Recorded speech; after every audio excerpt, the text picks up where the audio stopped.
Hello, Okay. everyone. Welcome to Over the Hedge. My name is Jacob. I'm a sophomore. I have no idea what I'm doing. And in this podcast, we'll be exploring different career paths. This is my associate. I'm Caley. I am a junior majoring in integrative neuroscience, and I'm a peer counseling intern at Harper's Edge. Today, we are lucky enough to have alumni Amanda Casares. Did I say that right? Yep, that's correct. Okay. So to start us off, could you give us just like an elevator pitch to someone who doesn't know who you are? Yeah, since you guys are both at Binghamton, I am a Harper grad. I was a geography and PPL double major, graduated in 2010, and then didn't know what I wanted to do with my life and loved college, so decided to stick around for 2 more years and got my master's in geography. And since then, I have moved to Washington, D.C., and I've been all around the Beltway in government consulting, supporting various clients, civil, DoD, Intel, and by night, I'm a soccer coach. So, yeah, I guess that's my 30-second spiel. Okay, awesome. So we know you started with like a major in geography. Yep. And you kind of out of college did a lot of project management. Is that right? Yep. So backing up, I went to Binghamton. I was like, I'm gonna be a doctor. So I was pre-med for 3 semesters, and with trying to play soccer and getting a D in Orgo, I was like, oh, this isn't gonna pan out. I need to get out of study hall. So I think I had switched to pre-law, and my mom was like, what are you doing? Sort your life out. So I was like, I want to major in geography. And she's like, what? I was like, I have like half the gen eds already for it, so I'm just gonna do that. So went along the double major path, but there was so much overlap that it wasn't nearly as crazy as it seems, in terms of like pure class load. I guess funny story. So I was an intern at National Geographic in between my first and second year of master's. I have literally 48 hours to accept this job invite. And I was like, yeah, I guess I'm spending the summer in DC. Had, I think, one friend, one teammate, was with Secret Service, so at least I had her for support. But So, had this internship. Yes, sorry. so I'm sorry to interrupt. I'm just curious. Yeah. So your role at Nat Geo, was it, because Nat Geo I know is like a nature, all that. Was it more of the business side? So this was with the education side of Okay. National Geographic. So did a lot of stuff with like building curriculum, which I guess would work hand in hand with my schooling, and just not something you really think about as like a job that you would get out of college. But I guess where the story really turns is, I mean, my whole life I played sports, and that's how I knew how to make friends and connect with people. So I joined this kickball league, as you would do it. Living in DC, you're playing on the mall with the monument there, the Capitol, you're drinking beverages out of red Solo cups. And wound up playing on this super competitive team that wanted D1 athletes. And I was like, okay, sure, let's try this. And one of the guys in the team wound up being a recruiter for Booz Allen, which is one of the big consulting firms down here. Long story short, it's October of my second year grad school, and we have a tournament in Vegas. Winner takes home 10 grand. Oh my We take home 10 grand.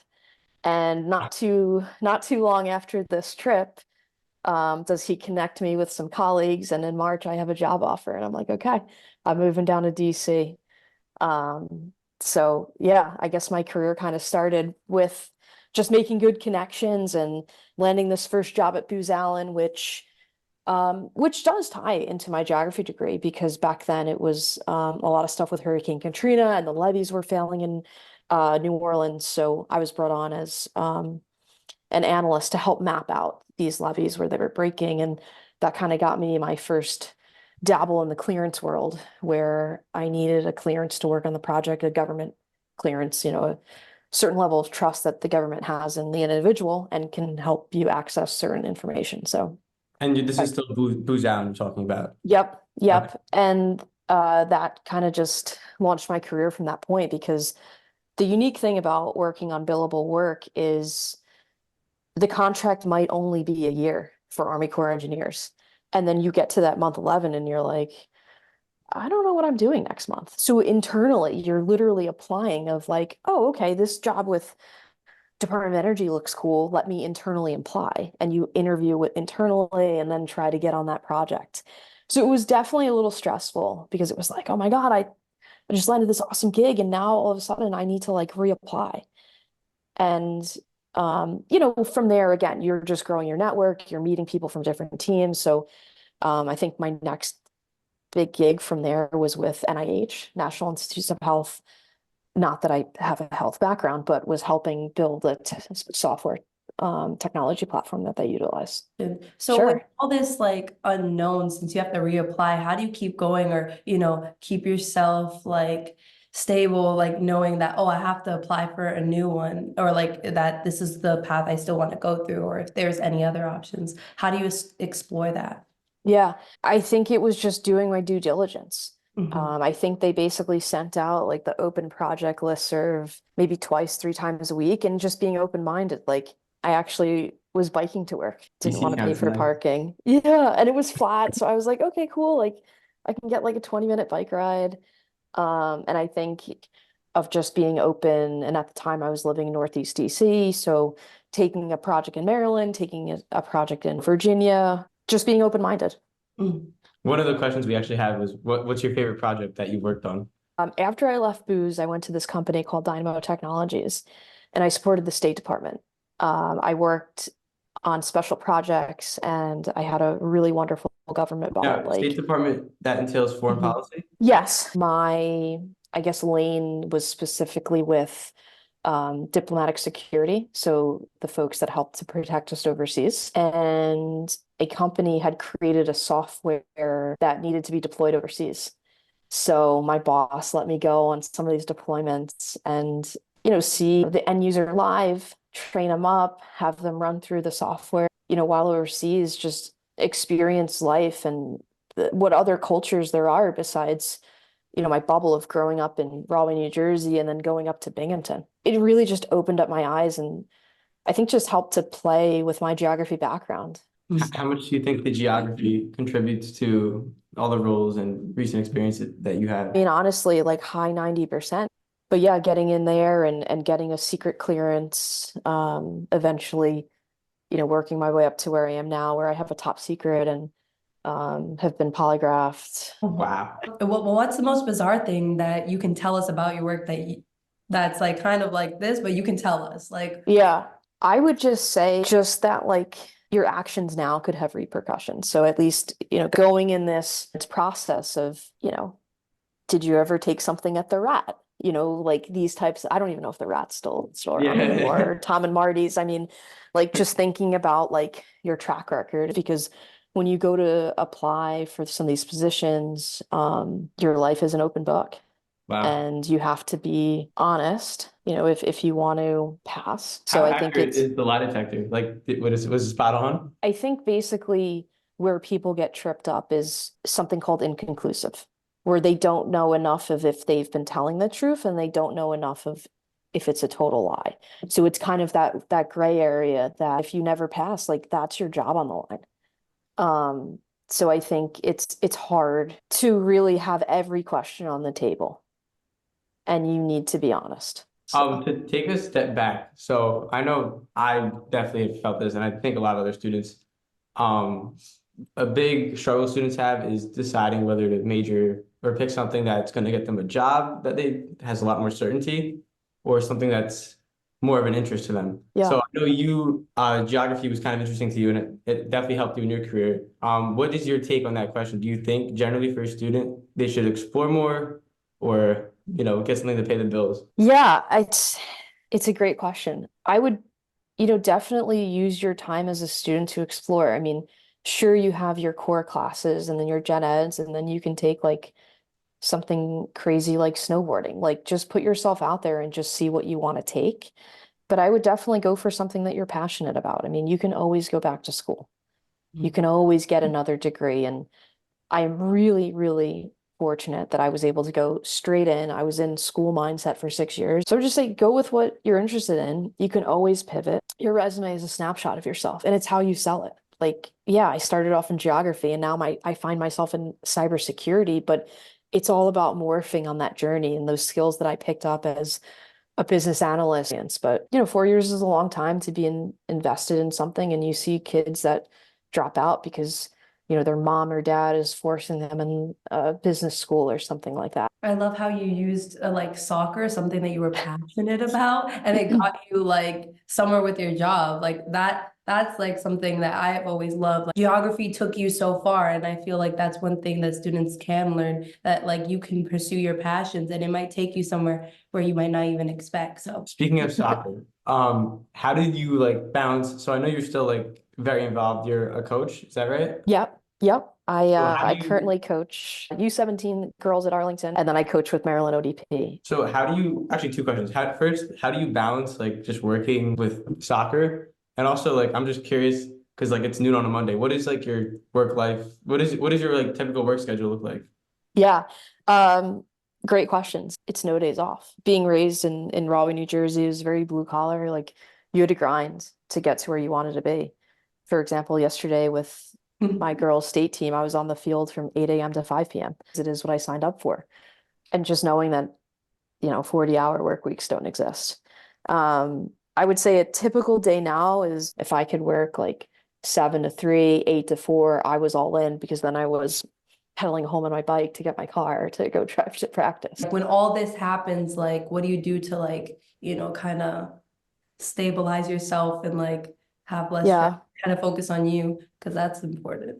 self-care is important. Like last Sunday, I booked a facial because I was like, I need my Hell me yeah. time. Like, making sure that I'm doing like mani-pedis, booking my massages, like that is stuff that's gonna help keep me, calm and balanced. And you have to do those things.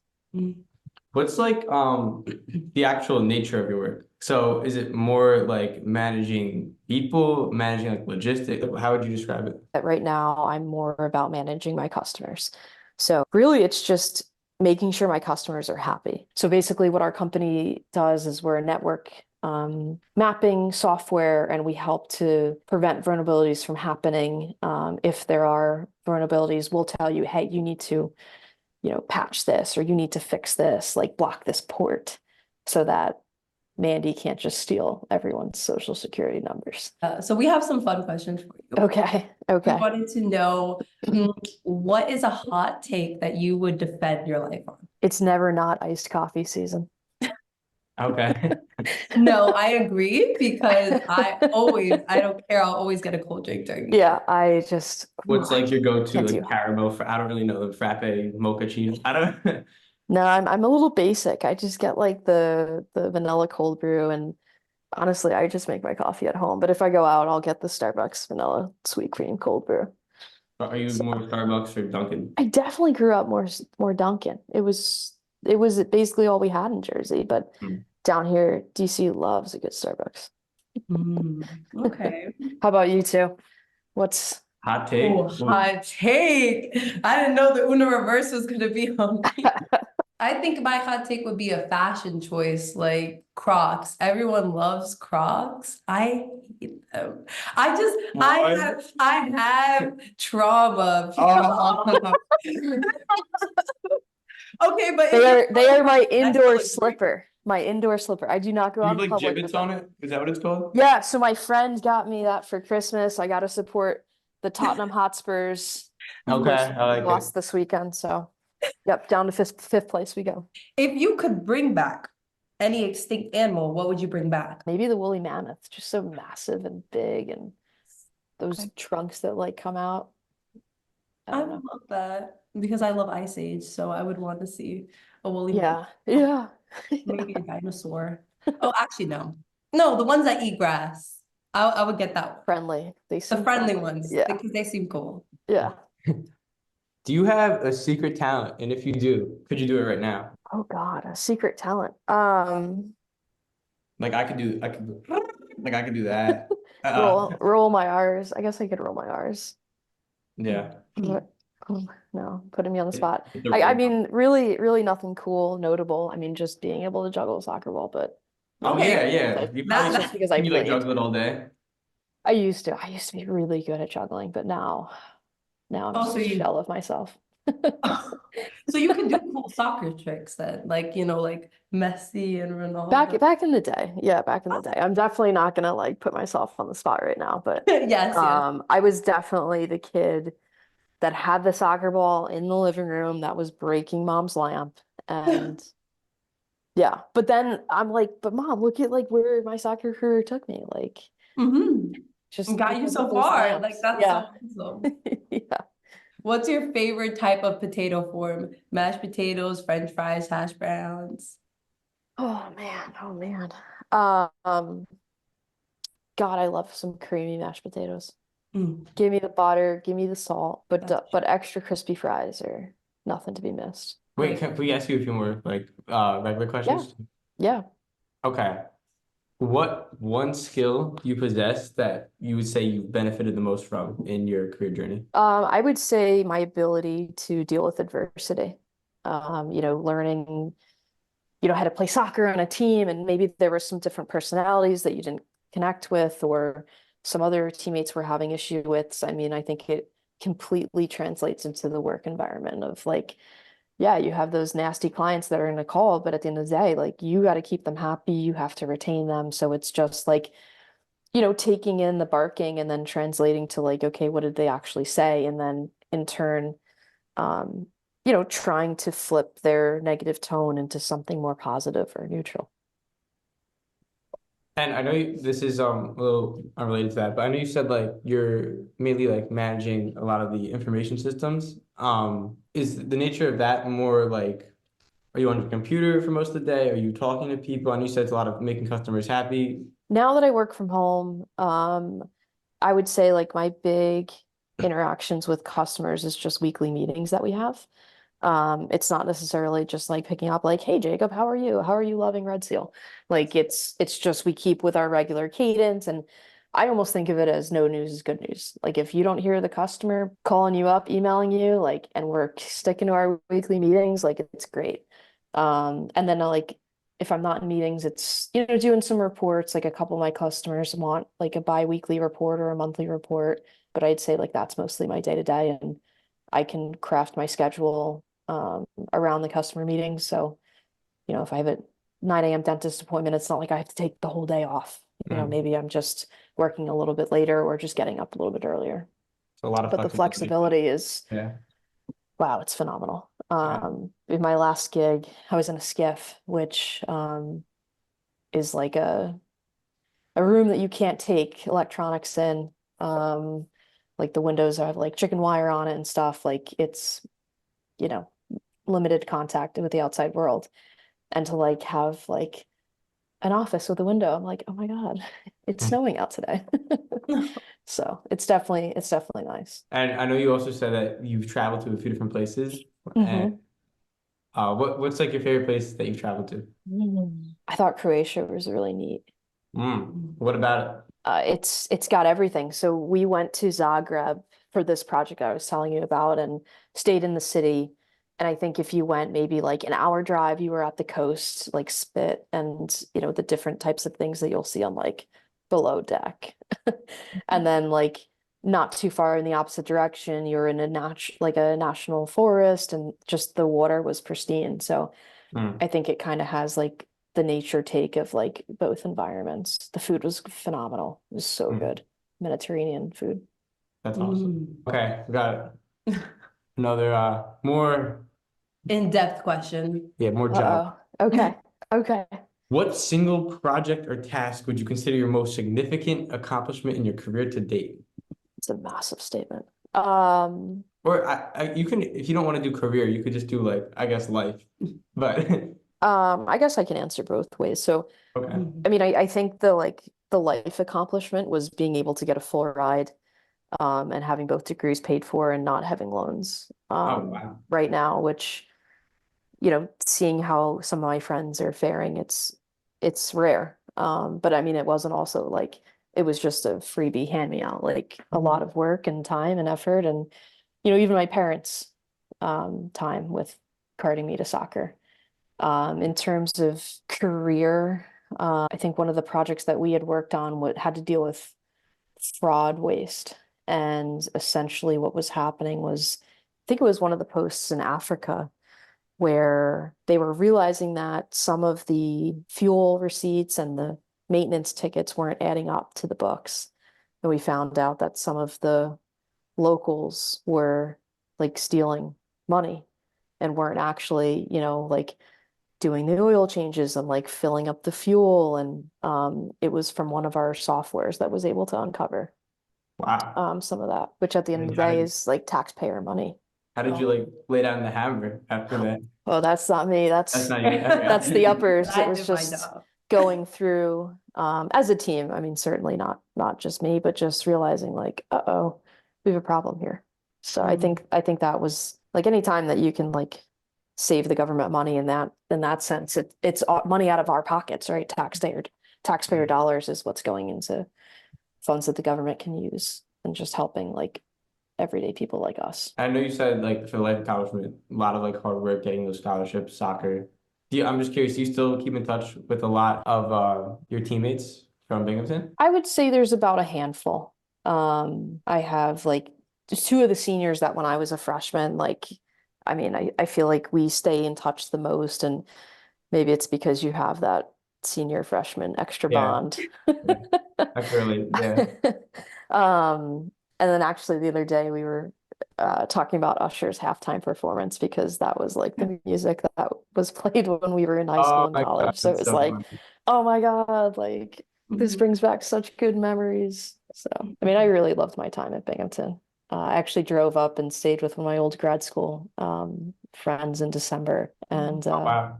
I think it was just as maybe the semester had gotten out because downtown wasn't too crazy, but it's changed so much. Yeah. You think in like a good way? Yeah, there's way more options. Okay. I don't want to keep you too long. Yeah, I think Okay. thank Ask you ask so what you much need. for talking Oh, to us. one more. So Okay. your favorite singer is The Weeknd. Is that correct? I do love The Weekend. I do. Okay. What is your favorite Weeknd song? The Weeknd. I love The Weekend's The Hills with Nicki Minaj that they did on Oh, SNL. wow. Like that is just love it. That's awesome. So yeah, when I think he did Super Bowl a couple of years ago, and I was like, oh my God, I love it. Oh, the one where he had plastic surgery. I don't know. He was like in that red room or Oh like yeah, doing that. Okay. that was like a meme for a little bit after. Yeah. All right. Well, we really appreciate you giving us your time. Of It was great course. to learn from you. Yeah, no, it was great to be able to chat with you. I mean, I love giving back to the university and anything that you need, any career advice or just want to say hi. Just You know, really one more. appreciate both If your you had to times. give like one piece of advice to like your younger self or Ooh. a freshman Oh at man. Bing. Last one. Give us a gem to end on. So from the soccer perspective, and I'll just be candid here, but um I mean I didn't drink till I got to college, and I think like looking back on what I know now about like just nutrition and eating and like the effects of alcohol in the body, I wish that I guess I didn't drink as much with playing. And like I don't mean to say that like I was blackout every Friday, Saturday, because we certainly had team rules around it, but like just seeing like the impact that it can have. And Hmm. I think in season, like we really tried not to drink. And if it was like just a little bit on Sundays, but just knowing that like this is your job. Like this is why you're here. And, I mean, looking at the athletes now of how like they are, how fit they are. And I wish I wish I did a little better job of that. Mhm.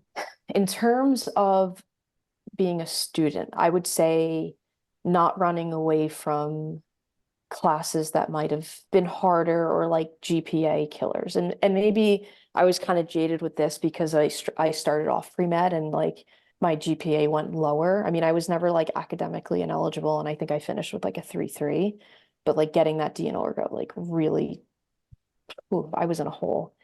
And like looking back on things now, especially with, working at state, I wish I had learned a language. Like I was able to, I don't think test out from taking Spanish in high school, but I essentially like that box was checked. I wish I had taken like a language, like Spanish or something, but not being like, oh, I don't want to get like a C minus and then like Hmm. be digging out. I wish I wasn't afraid of the classes. Mm. So yeah, that's what I would tell my younger self. Awesome. I'm actually minoring in Spanish, so that's cool. Ah, see, you're tackling these hurdles that I was afraid to jump over. Yeah, I took physics and Oracle at the same semester, and I was like, so I understand that. Yeah. Yeah. Did you keep up with the Yeah, well, I mean, science?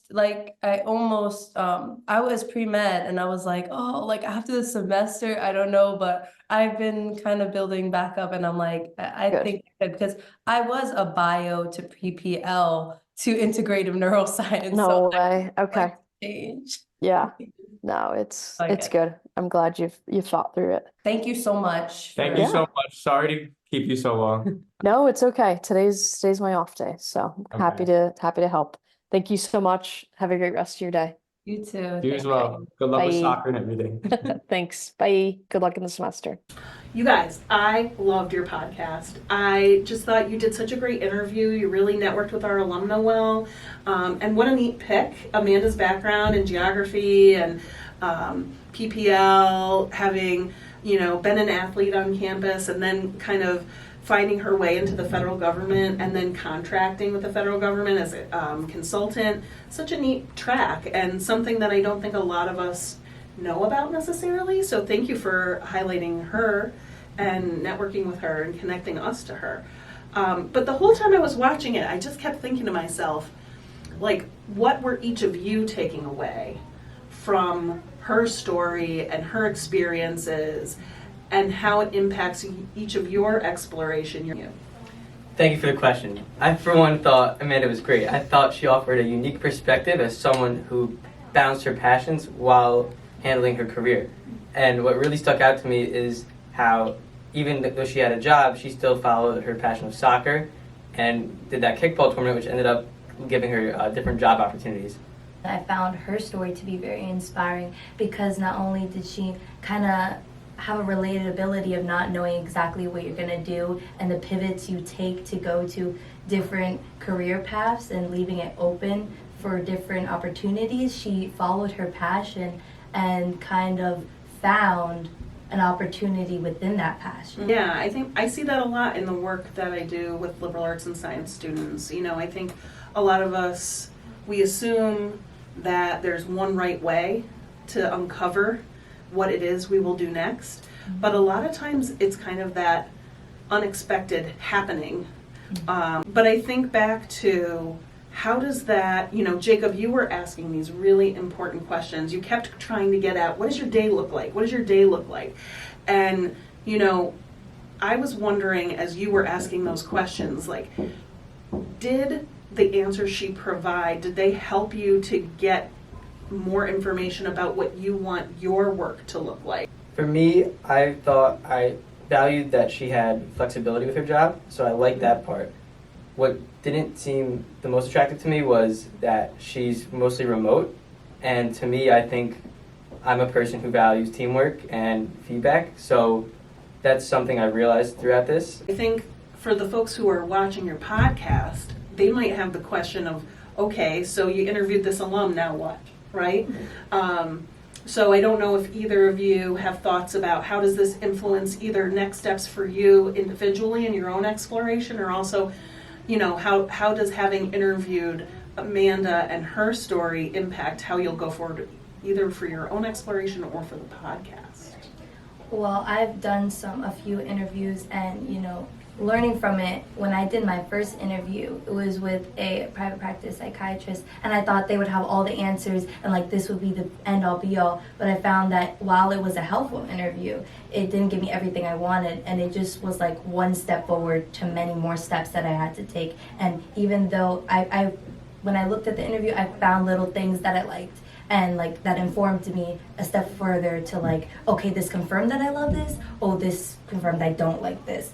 And even while she was in her first few jobs, she was always still looking and self-analyzing what worked for her, what didn't.